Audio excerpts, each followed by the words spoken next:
morning. My name is Luis Ramos Veitia. I'm a Spectrum employee for 20 years now.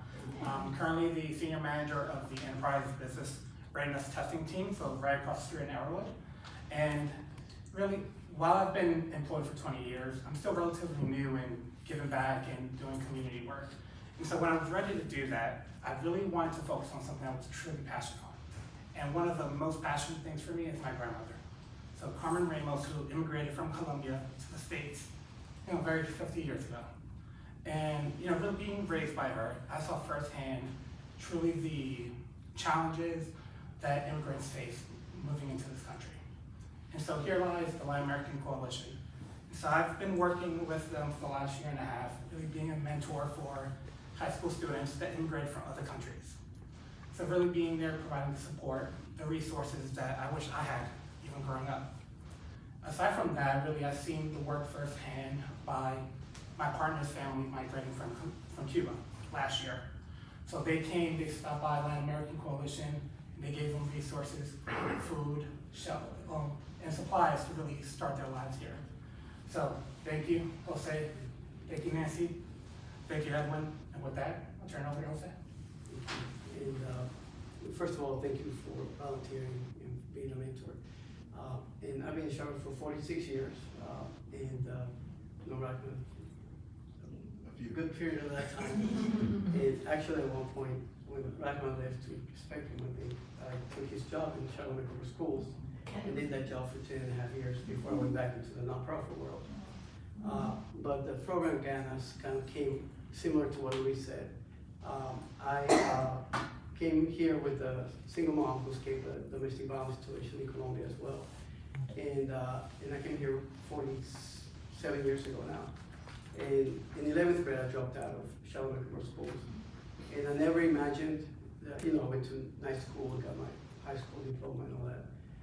But I never imagined that eventually I would work for the same district I dropped out from. And I keep thinking back of my experience in getting my college degree at the age of 49, and how long that took. And so I remember, when I dropped out of school, if someone had intervened, if someone had said something or had talked to me, if I had a resource, I wouldn't have dropped out of school, but no one stopped me. And so the impact of those of you that maybe have had a similar experience, the rest of your life, you feel like you're always catching up and thinking, no, I'm not college material, and eventually going through life and realizing I am worth it. And then, so the Project Ganas came out of that, which is an inner will to succeed in Spanish. How do you motivate kids and help kids see that they might be in a particular place right now, but eventually, if they see someone like me or Luis or someone else, that they can envision their future. And so I just wanted to introduce Nancy because I'm so proud of the work that Nancy has done with this program, enhance the program to not only include the youth, but also include the parents. And I went to a graduation recently where the parents and the kids were getting their certificates. And just to see the parents alongside with the kids getting a picture with their certificates and the pride that they had was amazing. Because sometimes the parents themselves forget or think that the kids have limitations. And forget that the kids can reach much higher than they can. We all want the same thing, but sometimes we need to be reminded of that. So I just wanted to thank Nancy for the work that she does and give her a quick opportunity to talk about Ganas. Yeah, well, as both Jose and Luis, from lived experiences as a multilingual learner, not in Charlotte Mecklenburg Schools, but here in North Carolina, I identify a lot with the students as well. And when Ganas was introduced, Ganas is, in Spanish, as we say it as like, echale ganas, give it your all, give it your will. And that is the motto that we try to provide for our students. A lot of the time, the students that we work with are multilingual learners, immigrant families, and first generation. And they may have a lot of aspirations and as well those skills, but they may lack that confidence or that guidance of how can I get there? In one of the workshops that we did that Liz was present, we were doing a resume workshop with them, and as many of them, they are necessarily not just going to school, but there's additional responsibilities of working. And we were helping them write that resume, and they were working in fast food. And one of the mentors was like, okay, let's see, what did he do? And eventually he was like, I don't want to exaggerate on my resume.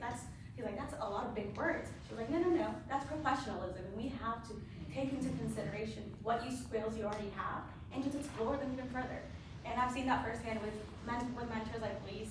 Last semester with his student, with Chris, he made a connection directly with them. He already had those leadership skills, but what he needed was that confidence to be able to understand that, yeah, I have that, I can speak up, I can do that. And we've seen that growth with him this semester of our last past workshop, main one. Oh, I already knew that. Let me share that my experience with everyone else.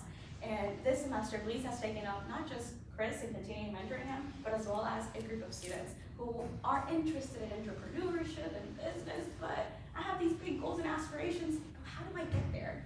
And we're working with them of not just dreaming big, but let's start materializing this through our vision boards. And during those vision boards, parents may know that the student may want to be a doctor, may want to be something, but then it's hard to visualize what that dream actually looks like. Being from immigrant families, we have these bigger goals of coming to the United States and give it all to our future generations. But how do I guide them in that step by step? And so during this vision board process, you're able to visualize, how does that look like? What does that life look like for you? And then sharing that not just with their mentors, but with their parents. And that graduation, you're able to witness the work, the passion that everyone has. And what we always try to create within the organization and the programming is community. A lot of times what we need is to share that passion, similarly that hope, that inspiration, and that helps guide our students and helps us build that community. Amen.